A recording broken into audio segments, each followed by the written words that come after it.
Hello, welcome to the National Literacy Agency online storytelling program. Għidli Storja, tell me a story. Today I have an Italo-Calvino Italian folk tale for you, and the title of this folk tale is The Princesses Wed the First Passer-by. So it is story time. You look and you listen. Well done. Once upon a time there was a king, and he had 4 children, 3 daughters and a son, a prince. Unfortunately, the king was very ill and he was dying. So one day he sent for the prince and he told him, "My son, I am dying. So you will have to do what I order. When I die, I want you to look after your 3 sisters. And when they are old enough to get married, they will go on the balcony and they will marry the first passer-by." The king died. A few years later, the eldest daughter was old enough to get married. So her brother, who was now the king, told her about her father's wishes, that she had to go on the balcony and marry the first passer-by. Oh dear, she was not happy. She looked down. Maybe she had a secret. Maybe she did not want to marry the first passer-by. But she loved her father so much that she was in accordance with her father's wish. There she was on the balcony, waiting for the first passer-by. And the first passer-by was a young man, a handsome young man, but he looked very poor. He was not wearing shoes. The king called him. He waved to him. My friend, please come into our palace. I need to talk to you." And the young man looked at the king. "Your Highness, please don't keep me long. My pigs are in the pan, and they have been panned for a very long time. I need to open the pan for them to pasture."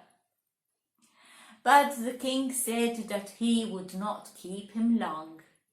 He explained to him that since he was the first passer-by, he was to marry his eldest sister. "You're joking," said the young man. "But I am just a poor swineherd." And the king said, "It doesn't matter. Rich, poor, a swineherd, you are the first passer-by, and in accordance with my father's will, you will marry my sister."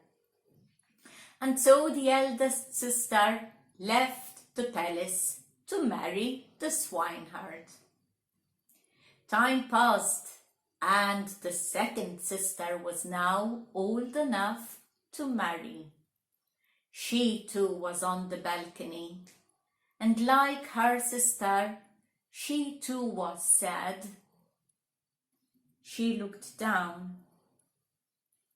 Who knows? Maybe she too had a secret. Maybe she too didn't want to marry the first passer-by. But again, like her sister, she loved her father so much that she was in accordance with her father's will.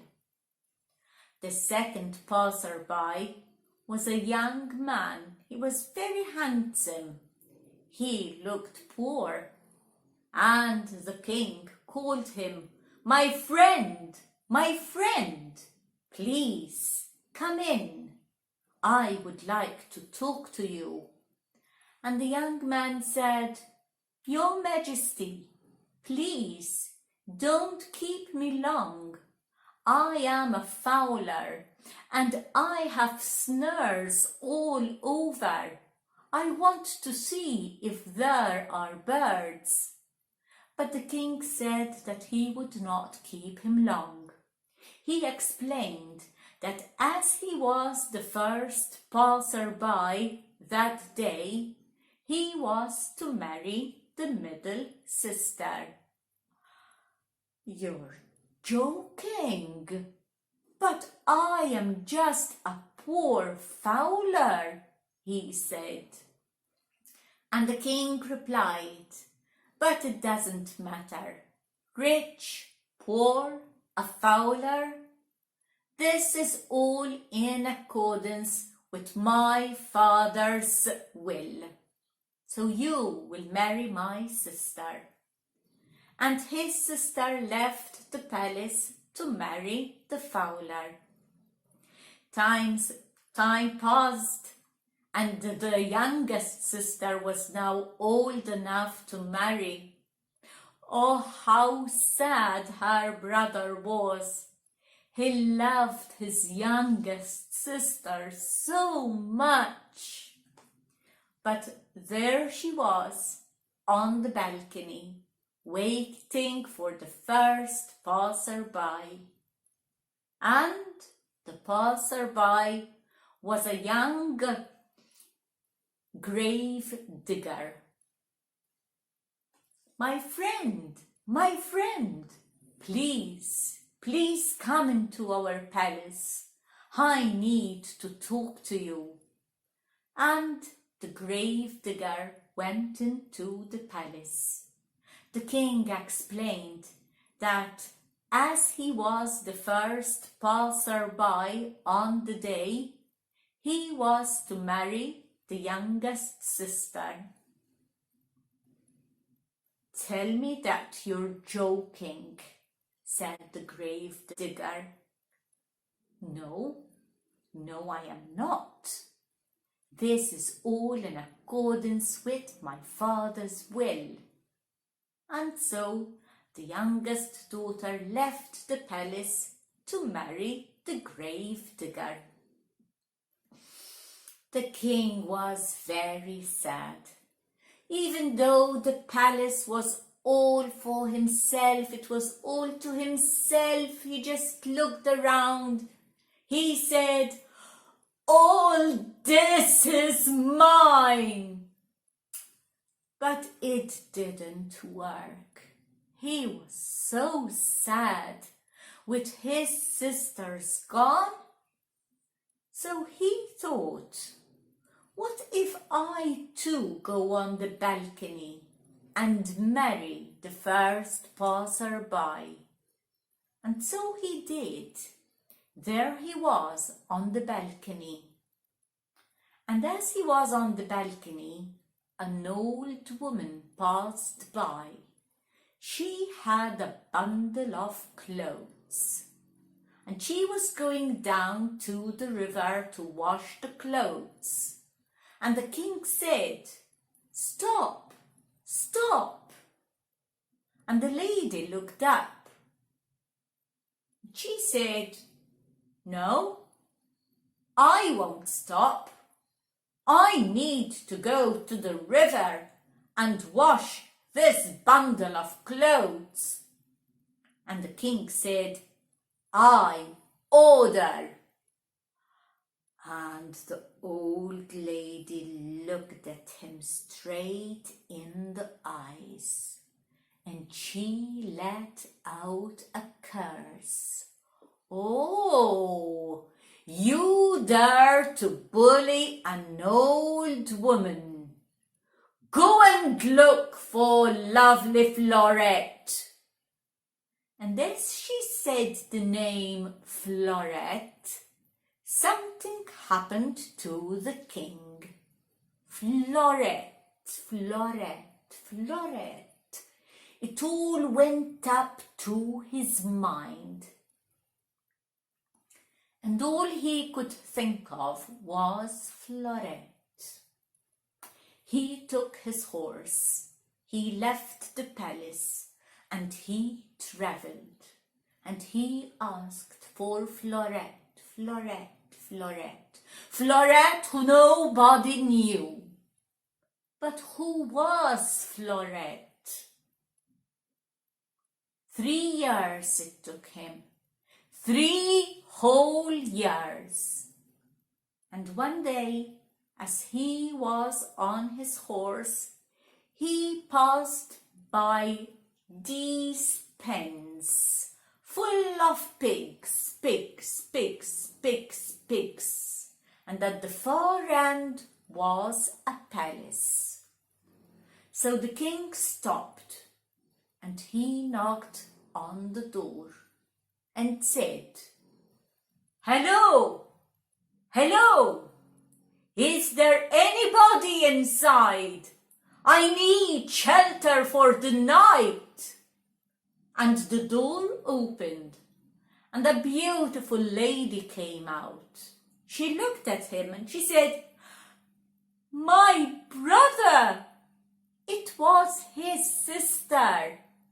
And they hugged and hugged for a very long time. And there was her husband, who was once a poor swineherd.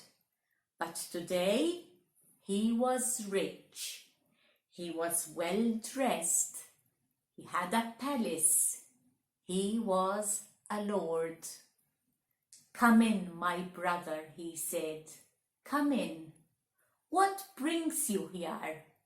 And he told them all the story about the old lady and how she put this curse on him.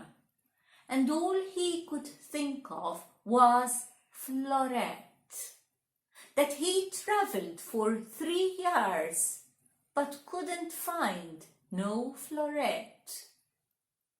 And his sister looked at her husband and she said, "We don't know a Florette, do we?" And her husband said, "No," but he had a feeling that the king was going to be into trouble. He was going to find himself in trouble. So they let him stay there for the night. They told him that his 2 other sisters were doing fine. They were rich. They too lived in a palace. And maybe, just maybe, they could help him. So the next morning, before he left, his brother-in-law gave him 3 bristles from the pigs. 1, 2, 3. "Take these bristles. If you think you're in trouble, throw the bristles on the floor, and they will get you out of trouble," said the brother-in-law. And so the king kept them safe. He took the horse and he travelled into the forest to look for his middle sister. There were trees and trees and trees, and all the branches were full of beautiful birds, red and blue and green and orange. And oh dear, what a lovely chorus! He looked up, and there were clouds of birds and birds. And just beyond the trees, there was this castle. And the king knocked at the door. And yes, his middle sister, the second sister, opened the door. She looked at him. "Brother," she said, and they hugged and hugged for a long time. And the brother-in-law, he was so happy to see him. "Come in, my brother, come in," he said. "What brings you here?" And he told them the story of the old lady, of the curse, of the name Florette, and how he could not get that name out of his head. And the sister said, "But we do not know a Florette, do we, darling?" And her husband said, "No." But he too had that strange feeling as he heard the name Florette, that the king would get himself into trouble. The king ate and slept there, and the next morning, before he left, his brother-in-law gave him 3 feathers. And he told him, "If you think you're in trouble, if you find yourself in trouble, throw these 3 feathers on the floor, and they will get you out of trouble." And the king kept the feathers safe, and he left. He left the forest, and he was in a town. The street on this side, graves, graves, graves, and graves, and graves, and more graves. And there, at the far end, was a palace. And he knocked on the door, and yes, his youngest sister lived there. "My brother," she said, and they hugged for a very long time. His brother-in-law was so pleased to see him. "But tell us, what brings you here?" And he told them the same story of the old woman, of the curse, of the name Florette, and how it got into his mind. And his sister said, "I know the town where Florette lives, but you really have to be careful. Her father is a very cruel king." So the king slept there, and the next morning, before he left, his brother-in-law gave him a small bone from the corpses, and he kept it safe. He left, and he went to the town that the youngest sister had mentioned. There was this palace, and in front of the palace was the house of the old woman who put the curse on him. And she pulled him inside her house, and she said, "So, after so many years, you managed to find Florette. But since you worked so hard, I will tell you this. Be careful, because her father is very cruel, and he beheads anyone. But the king was not afraid. She made him look through the window so he could see beautiful Florette. She seemed to be a beautiful girl indeed, but he couldn't see her face properly because she had a veil down her face. He went, he knocked on the door, and he asked the king for his daughter's hand. Ha! So you want to marry my daughter? She's my daughter. She's all mine. You have to work hard to marry my daughter. I will give you the first challenge. And he put him in a room full of pears and apples, full up to the ceiling. He could hardly move inside. And the king said, you have to eat all this fruit by tomorrow morning. And he locked him inside. The king didn't know what to do, but then he remembered the bristles, and he threw the bristles on the floor. And there were pigs. Pigs. And they ate pears and apples, and ate and to the cause, and there were no more apples, there were no more pears.